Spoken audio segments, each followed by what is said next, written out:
inafikishwa kwenu na mtusaidie kuifikisha kwa wananchi wa Tanzania na hususan ambao ni Waislamu.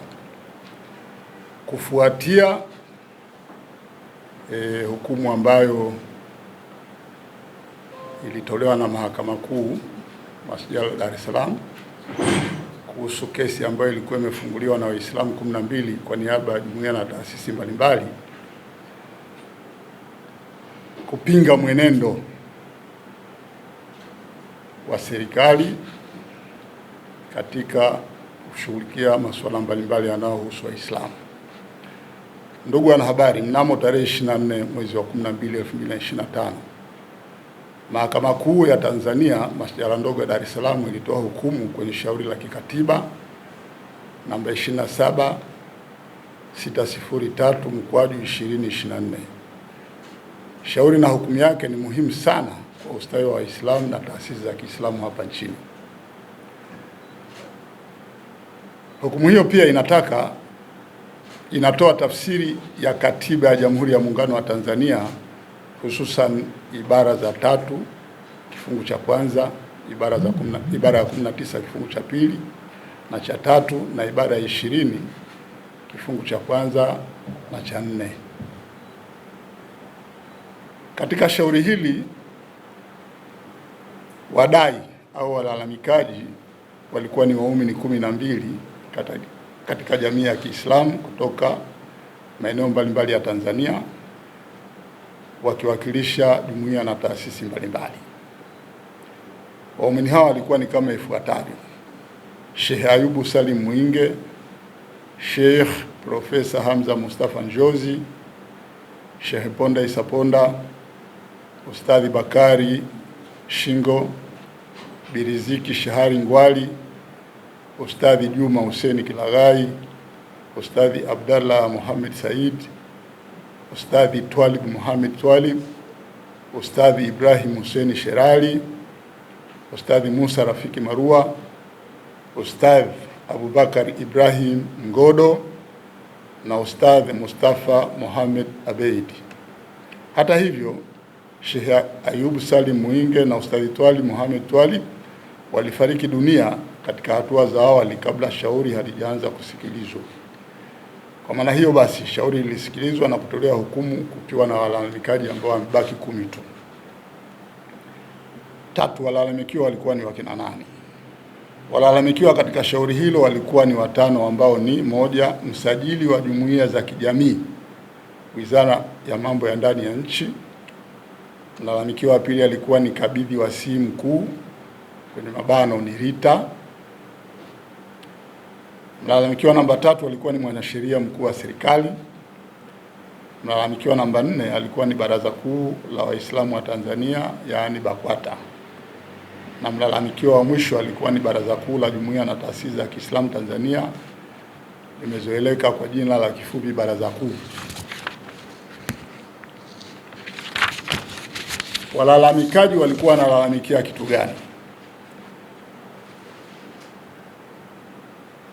Waislamu walikuwa wanalalamikia hatua ya serikali kupitia kwa msajili wa jumuiya za kijamii na kabidhi wa wasii mkuu kuingilia shughuli na uendeshaji wa jumuiya za dini ya Kiislamu kwa kuiteua BAKWATA kinyume cha sheria kuwa shirikisho pekee linalowakilisha Waislamu nchini. Vile vile kutoa upendeleo mkubwa kwa BAKWATA dhidi ya taasisi nyingine nchini, hali kadhalika ikiwa ni kinyume cha sheria. Serikali iliwalazimisha Waislamu na jumuiya za Kiislamu kwa chini ya BAKWATA kinyume cha matakwa yao na pia kinyume cha katiba ya nchi na sheria mbalimbali za nchi. Msajili wa jumuiya za kijamii huwa anasimamia utekelezaji wa sheria ya jumuiya za kijamii sura namba 337, na kabidhi mkuu yaani RITA huwa anasimamia utekelezaji wa sheria ya muunganiko wa wadhamini sura ya 318. Ifahamike kuwa mwanasheria mkuu wa serikali, msajili wa jumuiya za kijamii na kabidhi wasii mkuu wanao wajibu wa kufuata na kuitii Katiba ya Jamhuri ya Muungano wa Tanzania na sheria mbalimbali ambazo zinahusika. Waislamu wamekuwa wakilalamika kwa muda mrefu kuwa wanatendewa kinyume na matakwa yao, ikiwa ni pamoja na katiba ya nchi kuvunjwa pamoja na sheria mbalimbali zinazohusika. Hebu tutaje japo tendo moja mahususi linaloonyesha hii hali. Msajili wa jumuiya za kijamii na kabidhi wasii mkuu, yaani RITA, walijianzishia sharti au takwa kwa taasisi zinazohitaji kujisajili, hapa nazungumzia zile taasisi za Kiislamu, kupeleka barua ya utambulisho kutoka BAKWATA.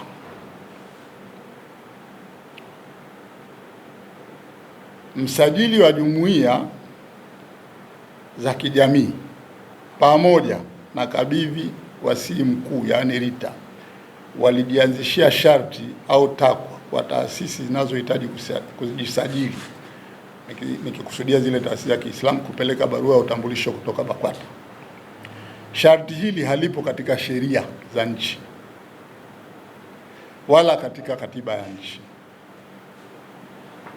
Walifanya hivyo ili kuhakikisha Waislamu na taasisi za Kiislamu zinakuwa chini ya BAKWATA kinyume na matakwa yao. Awali maafisa hao wa serikali na ofisi zao za umma walikubali na kupokea barua za utambulisho zilizokuwa zikitolewa pia na Baraza Kuu la Jumuiya na Taasisi za Kiislamu, lakini baadaye walikataa huo utaratibu tena kwa maandishi. Msajili wa jumuiya za kijamii alitoa tamko kule Borisa wilayani Kondoa kwenye hadhara ya BAKWATA kuwa serikali, Wizara ya Mambo ya Ndani ya nchi na ofisi yake wanatambua kuwa BAKWATA ndiyo baraza la shirikisho la dini pekee linalowakilisha taasisi zote za dini ya Kiislamu nchini, na ndio atakayekuwa msemaji kwa niaba ya Waislamu nchini, na ndio pekee wenye mamlaka ya kutoa barua za utambulisho kwa taasisi zinazohitaji kusajiliwa na ofisi yake. Mamlaka mbalimbali za serikali zilitunga kanuni mbalimbali zilizotambua BAKWATA kama mwakilishi wa Waislamu katika kamati na bodi za uendeshaji na ushauri za taasisi na mamlaka husika. Hapa naomba nieleweke vizuri. Mamlaka mbalimbali za serikali zilitunga kanuni mbalimbali zilizoitambua BAKWATA kama mwakilishi wa Waislamu katika kamati na bodi za uendeshaji na ushauri za taasisi na mamlaka hizo. Tukumbuke juu hapo nishatangulia kusema na kuonyesha kwamba si katiba ya nchi wala sheria ya nchi iliyokuwa inawapa mamlaka msajili au RITA kuweza kufanya hivyo. Sasa wengine kama wameiga tu, lakini kimsingi kuwa na ukweli mkubwa wa sheria pamoja na katiba ya nchi. Sasa walalamikaji walipeleka ushahidi gani kotini? Moja, walipeleka barua mbili. Barua yenye kumbukumbu namba SA.22073/17 na tarehe 15 mwezi wa 7 2020, ambayo iliandikwa na msajili wa jumuiya za kijamii, na barua yenye kumbukumbu namba ADG/T.L/5608/5608 ya tarehe 19 mwezi wa 12 2022, ambayo iliandikwa na kabidhi mkuu wa serikali, yaani RITA. Barua hizi zilielekeza taasisi mpya ambazo tayari zilikuwa zimeshawasilisha maombi yao ya usajili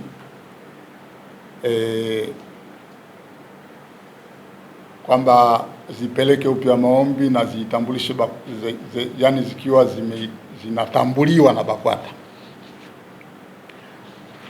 Halafu pia zifanye marekebisho ya katiba zao na kuiweka BAKWATA kwa kuondoa Baraza Kuu la Jumuiya na Taasisi za Kiislamu. na sababu ya kusema hivi ni kwamba wao walikuwa wanaitambua BAKWATA kama chombo pekee na kwamba pia warekebishe katiba zao na kuonyesha kwamba walikuwa wanaitambua BAKWATA kama chombo pekee cha utatuzi wa migogoro yao endapo ingetokea.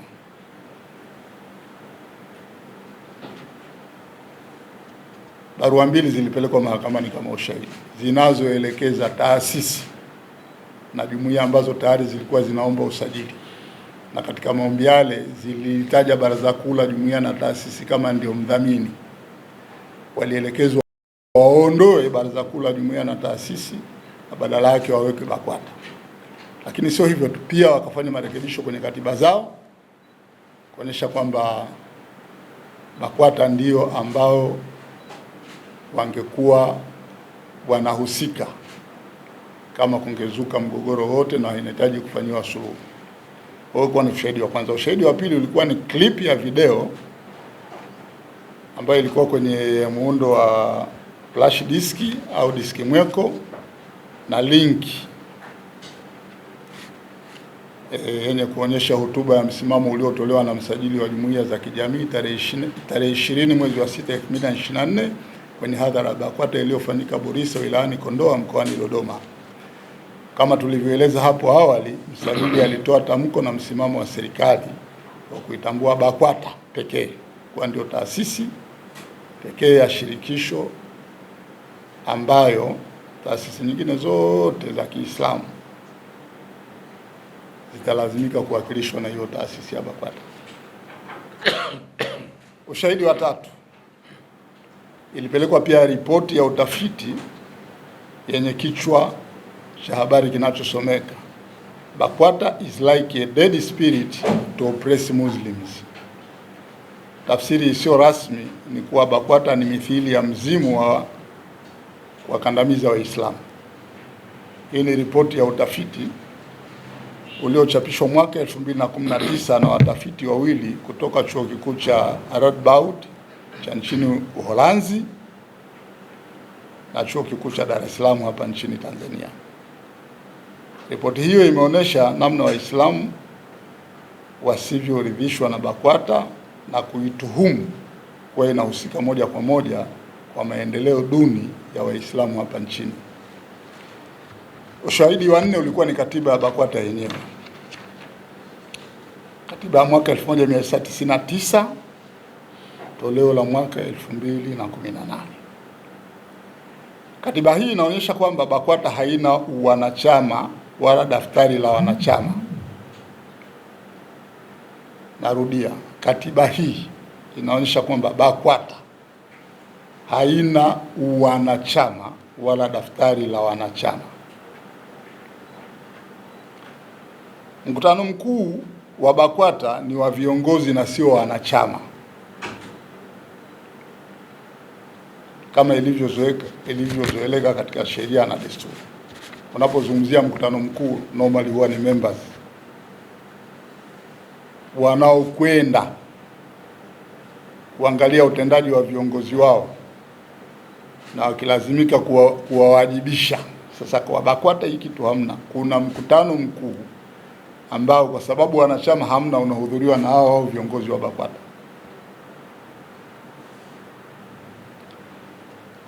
Kwa kifupi, haina taasisi wala mtu binafsi ambaye ni mwanachama wa BAKWATA. Haya si maneno yetu, ni maneno ambayo yanapatikana ndani ya katiba ya BAKWATA wenyewe. Hivyo basi, ilikuwa ni makosa kwa msajili wa jumuiya za kijamii kuitambua na kuitamka BAKWATA kuwa ni shirikisho la taasisi za Kiislamu nchini. Kati jumuiya na taasisi za Kiislamu nchini si wanachama wa BAKWATA kwa mujibu wa katiba ya BAKWATA. Sasa kiongozi wa serikali mwenye hadhi na wadhifa mkubwa kama msajili kutamka maneno haya ni maneno ambayo yanaashiria moja kwa moja hayakuwa na nia njema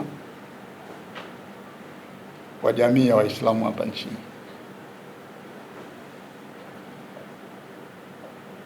Na kimsingi ukiangalia kwenye katiba ya BAKWATA muundo wao kama taasisi ya serikali.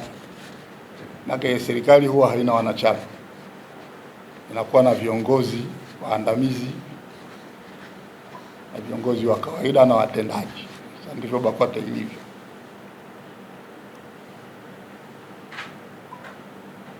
Kwa mujibu wa sheria za usajili wa jumuiya za hiari, hiki ni kinyume cha sheria.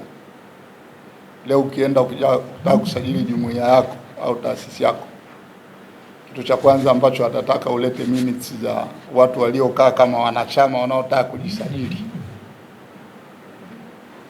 Kuna hizo no go, hamna kitu ambacho utaweza kufanikisha. Sasa tunashangaa kwamba wenzetu wa BAKWATA wameexist kwa miaka mingi, huku sheria ikiwa inakiukwa waziwazi na hamna mtu anayesema. Lakini sisi tumejitokeza kusema na tutaendelea kusema. Halikadhalika, kwa masharti ya ibara ya 80 kifungu cha 9 ya katiba ya BAKWATA, viongozi wa BAKWATA kuanzia ngazi ya msikiti hadi ngazi ya taifa lazima wawe wanatokana na kundi linaloitwa Ahlus Sunna wal Jamaa. Sawa jamani? Sio watoke kwa Waislamu, watoke kwenye kundi linaloitwa Ahlus Sunna wal Jamaa. Kwa mujibu wa ibara ya 83 kipengele cha E ya katiba ya BAKWATA, inatamka bayana kuwa kiongozi wote wa BAKWATA atakoma kushika wadhifa huo pale atakapoleta aina ya uongozi unaopingana na itikadi na maadili ya madhehebu ya Waislamu walio wengi Tanzania yanayoitwa Sunni Shafii, madhehebu ya Kishafii ambayo ni miongoni mwa madhehebu ya Kisuni. Sasa automatically Waislamu wengine wa madhehebu ya Kisuni lakini sio katika madhehebu ya Shafi hawezi kuwa viongozi wa BAKWATA. Sasa kwa misingi hii ni makosa makubwa mno kwa serikali kusema BAKWATA ni taasisi mwavuli inayowakilisha jumuiya na taasisi na madhehebu ya Waislamu wote hapa nchini. Kuna madhehebu ya Kisuni mengine kama madhehebu ya Abu Hanifa, Imam Malik bin Anas, Imam Ahmed bin Hanbal yamewekwa pembeni na hii katiba ya BAKWATA. Sasa leo serikali ikisema walipa kodi hawa, kwa sababu ni walipa kodi, kukiwa na issue yote inayohitaji wananchi wa Tanzania kusimama kwa ajili ya taifa lao, wanahusishwa, wamewekwa pembeni na katiba ya serikali inasema hao ndio watakaowakilisha. Ni makosa, ni uvunjifu wa sheria, ni uvunjifu wa katiba ya nchi. BAKWATA wanalazimisha kufuata itikadi na maongozi ya Imam Shafi pekee. Hivyo basi BAKWATA haikuwa kwa ajili ya Waislamu wote ambao sio wanaofuata itikadi na maongozi ya Imam Shafi. Ushahidi wa 5, katiba ya Baraza Kuu la Jumuiya na Taasisi ya Kiislamu ndiyo yenye sura ya shirikisho, kwa sababu hii jumuiya au hili baraza wanachama wake ni jumuiya na taasisi za Kiislamu kwa mujibu wa katiba yao.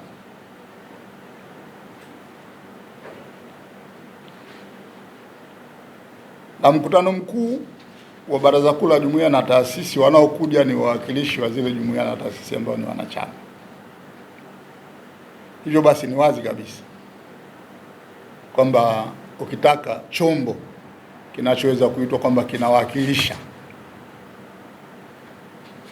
sehemu kubwa ya Waislamu nchini ni hili Baraza Kuu la Jumuiya na Taasisi, kwa sababu kikatiba wao ndio ambao wana wanachama na wanachama wao ni jumuiya na taasisi. Ushahidi wa 6,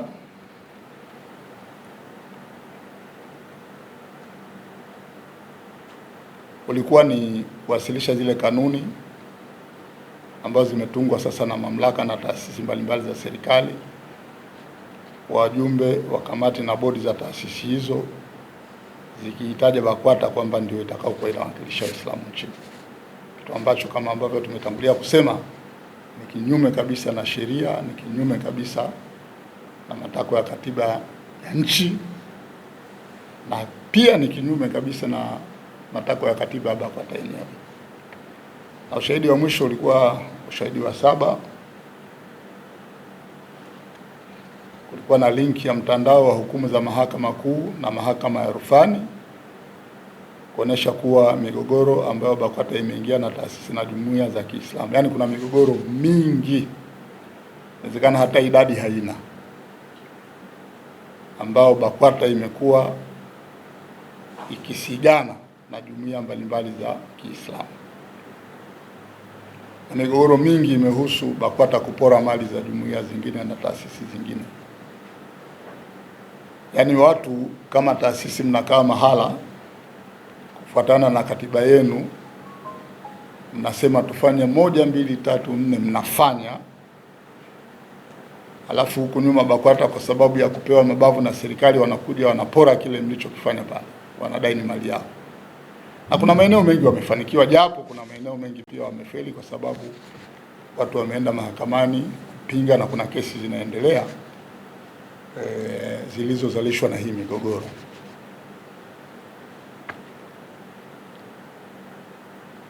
BAKWATA imekuwa pia ikijihusisha sana na kuvuruga uongozi na uendeshaji wa taasisi mbalimbali za Kiislamu hapa nchini. Nyie na taasisi yenu tu mnaweza mkakaa mkakuta mnaletewa barua kwamba BAKWATA haitambui uongozi. Sasa najiuliza hasa haitambui kivipi, inahusikaje? Lakini ndio washakutengenezeni mazingira ya kuwavuruga, kwa sababu baada hapo wataleta polisi.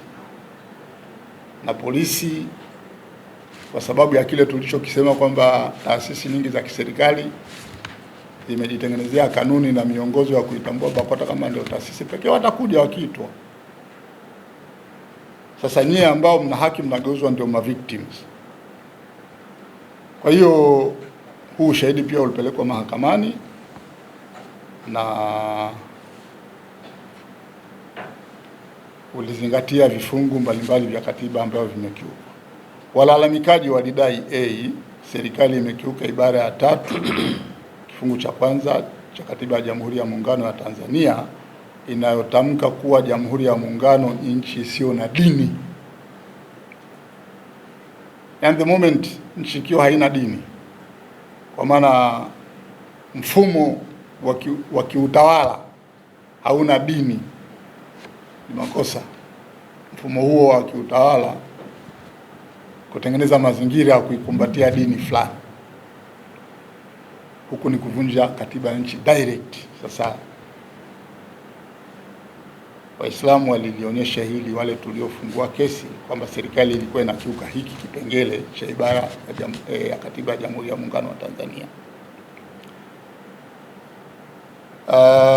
Pia ilikuwa inakiuka ibara ya 19 kifungu cha 2 cha katiba ya nchi inayotamka bayana kuwa shughuli na uendeshaji wa jumuiya za dini zitakuwa nje za mamlaka ya nchi. Sasa kama zitakuwa nje ya mamlaka ya nchi, alafu wewe umetengeneza kanuni na taratibu za kusema BAKWATA ndio pekee, manake umeshaingilia taratibu wa kuendesha dini, na kwa maana hiyo umekiuka hii ibara ya katiba. Hivyo upendeleo wa taasisi moja ya dini dhidi ya nyingine, au kutaka Waislamu wote kuwa chini ya BAKWATA, au kupendelea kiongozi mmoja dhidi ya wengine katika taasisi ni kukiuka masharti ya ibara hii ya 19 kifungu cha 2 inayotaka kuwe na uhuru wa kuendesha taasisi za dini bila kuingiliwa na serikali, yani wawe na autonomy.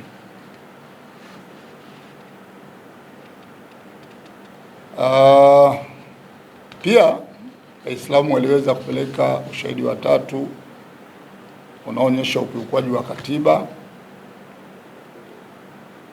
kwa kutaja ibara ya 19 kifungu cha 3 inayohitaji taratibu zinazohusu haki za kuabudu na kuanzisha na kuendesha jumuiya za kidini ziwe zimeainishwa na sheria.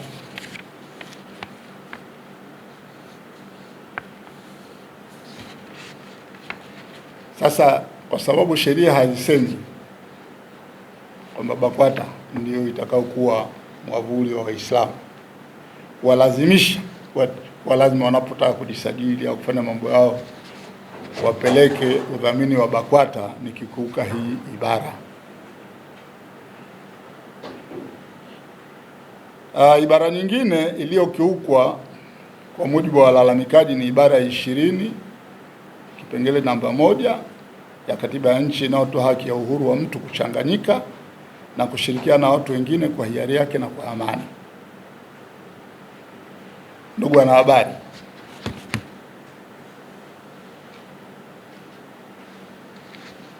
haki ya kikatiba ya kuchanganyika na kushirikiana na watu wengine imetolewa na katiba ya nchi kupitia hiyo ibara ya 20 kifungu cha kwanza kwa uhuru. Sasa kumlazimisha mtu kwamba lazima, yani wewe ili ufanye mambo yako lazima uwe chini ya BAKWATA, uhuru ushauingilia moja kwa moja. Na kwa maana hiyo wewe kama msimamizi mkuu wa katiba ya nchi, kama serikali, umevunja katiba ambayo unatakiwa uisimamie, na mlio wengi kama viongozi mliapa kuilinda wakati mnaingia kwenye mamlaka au madaraka. Lakini pia walalamikaji walihitaja ibara ya 20 kifungu cha 4 cha katiba ya nchi kinachotamka wazi kwamba itakuwa ni marufuku kwa mtu yoyote kulazimishwa kujiunga na chama chochote au shirika lolote. Wanahabari, ibara hii ya 20 kifungu cha 4 cha katiba ya Jamhuri ya Muungano wa Tanzania inakuruhusu wewe usiwe mwanachama wa chama chochote wala jumuiya yoyote kujiunga na chama au shirika au hiari yako. Sasa serikali kwa kupitia ofisi zake, kwa maana ya msajili wa vyama, kwa maana ya RITA na ofisi ya mwanasheria mkuu wa serikali, inawalazimisha Waislamu wawe chini ya BAKWATA. Hapa katiba ya nchi imevunjwa moja kwa moja, ibara ya 20 kifungu cha 4. Maamuzi ya Mahakama Kuu baada ya kuwa imesikiliza hoja za pande zote mbili. Mahakama Kuu imekubaliana na walalamikaji kuwa katiba imekiukwa na kutamka kuwa BAKWATA si taasisi ya Waislamu wote wa Tanzania. Taasisi kuu. BAKWATA si taasisi kuu ya Waislamu wote hapa Tanzania. B. Kitendo cha msajili wa jumuiya za kijamii na kabidhi wasifu mkuu walazimisha Waislamu na taasisi za Kiislamu kupata barua za utambulisho kutoka BAKWATA pekee ni kinyume na katiba ya nchi. Ndugu zangu wanahabari, haya ndio maamuzi ya mahakama. Habari iko hapo. C. Msajili wa jumuiya za kijamii kabidhi wasifu mkuu na mwanasheria mkuu wa serikali kwa niaba ya serikali wameamriwa kutoweka masharti yanayovunja katiba katika usajili wa taasisi na bodi za wadhamini. Haya ndiyo yaliyokuwa maamuzi ya nini? Ya mahakama. Sasa baada ya maamuzi haya na hukumu kutoka, kumeibuka hoja nyingi. Nadhani hata nyie mko familia kama mnapitia huko kwenye mitandao na nini, zinazopotosha kile ambacho kimejitokeza baada ya hukumu ya mahakama. Baada ya hukumu ya Mahakama Kuu, kuna hoja zimeibuka ambazo zinaonyesha kuunga mkono uvunjifu wa katiba ya nchi na sheria za nchi na kukandamiza haki za Waislamu kulikokuwa kunafanywa na serikali, na huku BAKWATA ikinufaika.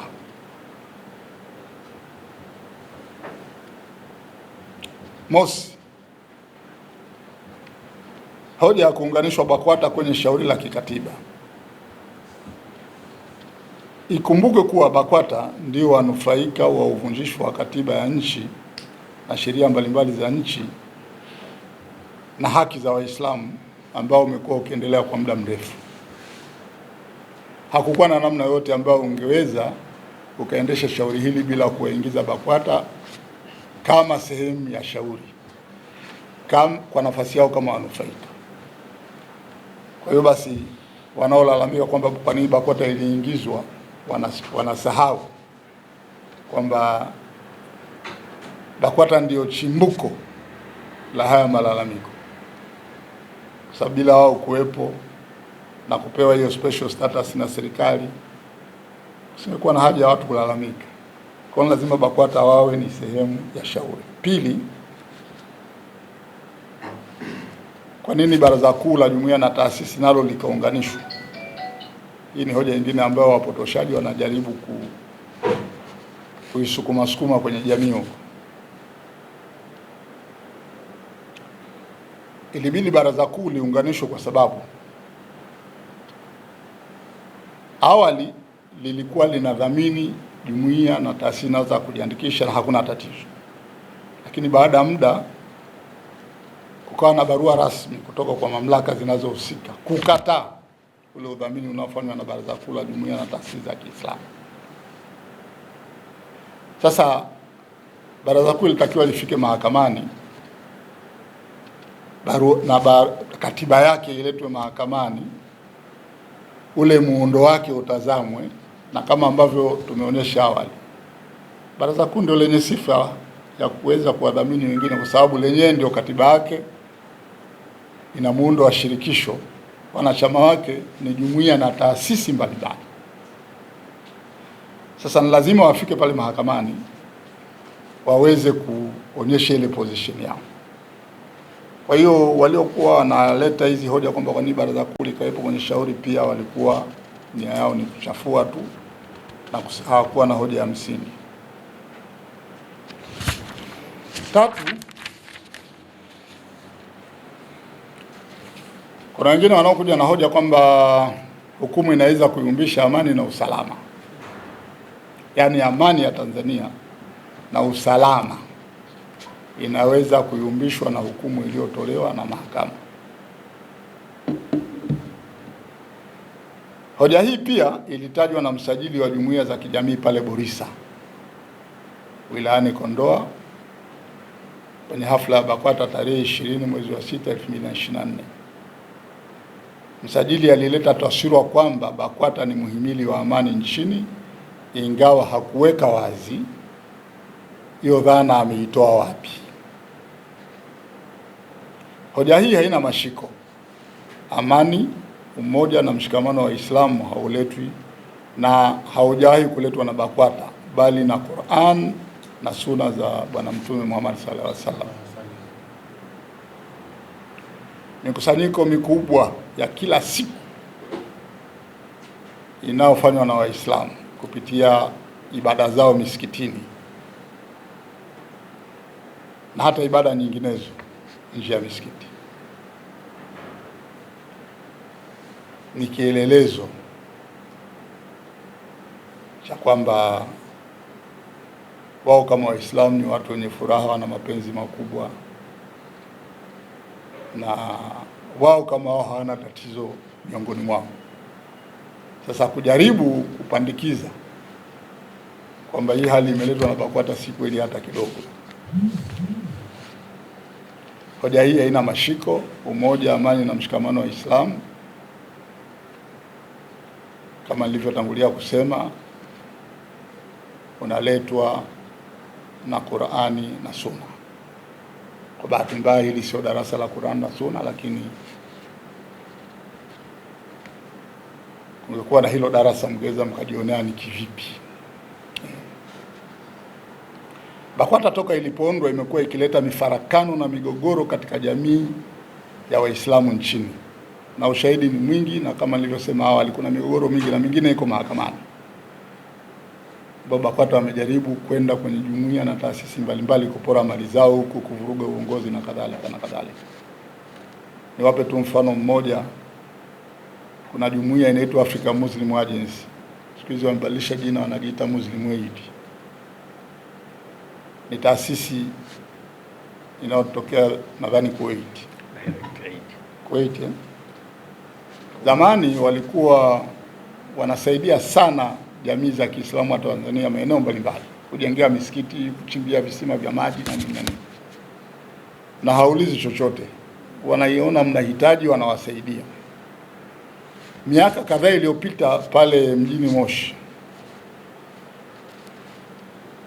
walijenga shule na kituo cha kulelea mayatima kwa maombi ya wakazi wa eneo fulani pale Moshi. Baada wakata kuona kwamba kile kituo kimeshakamilika, wakawafuata wale wazee waliotoa mashamba yao ili kituo kijengwe kwa vitisho. Najua Mtanzania ni mtu aliyeelewa kuwa muoga, yani kitu kishoitwa mamlaka anaogopa. Mwisho akauliza, sasa tufanyeje? Bakata wakasema wanyang'anyeni. Sasa tutawanyang'anya vipi? Wakasema wakawafungulieni mashtaka kwamba walivamia ardhi zenu wakajenga bila ridhaa yenu. Wale wazee walifungua mashtaka, na Africa Muslim Agency walipoitwa wakashangaa sana, lakini wakamwambia hakimu wako tayari kurekebisha hiyo situation kwa kwenda kuondoa yale majengo. Wakapeleka matingatinga yakabomoe wasafishe yale maeneo. Bakata kuona hivyo wakakimbilia tena kwa wazee kwamba nendeni mahakamani mkaweke zuio. Wale wazee wakaenda tena, sasa mbona wanabomoa? Mahakama ikasema si wamevamia ardhi yenu, wako tayari kuondoa. Sasa tatizo liko wapi? Sasa kilichotokea ni kwamba from that moment Africa Muslim Agency hawatoi tena msaada wa kujenga chochote bila ile ardhi pale kukabidhiwa na wakawa na title deed. Wanajua akiwa na title deed iko salama chochote watakachoendeleza pale. Sasa mnaweza wenyewe mkaona kupitia mfano huu jinsi gani BAKWATA imekuwa ikitengeneza mazingira ya migogoro huko na ikiwavuruga watu bila sababu yote. Juzi nilikuwa na jamaa yangu mmoja kutoka Singida amenionyesha kitu mpaka karibu nilie. Wazee wa Singida wameomba watu wa diaspora walioko Dar es Salaam, Arusha na nchi za nchi huko nani, hebu tujengeeni taasisi ya mfano hapo. Watu wakaingia kwenye kuchanga na kujenga taasisi kubwa. Lakini hivi sasa imesimama kwa sababu Sheikh wa BAKWATA mkoa alienda pale akaleta vurugu nyingi sana. Sasa watu wakaona tunachanga hela zetu kwa nia nzuri, alafu vurugu sasa tugombana na watu kwa ajili ya nini? Asilimia kubwa wame-withdraw kutoka kwenye ile project. Yule jamaa yangu nikamwambia, yeye ndio baki endeleeni, sababu hii ni kwa ajili ya Uislamu na sio kwa ajili ya mtu. Sasa yani kila mkoa wa nchi hii unaweza ukawa na mifano ya namna hii.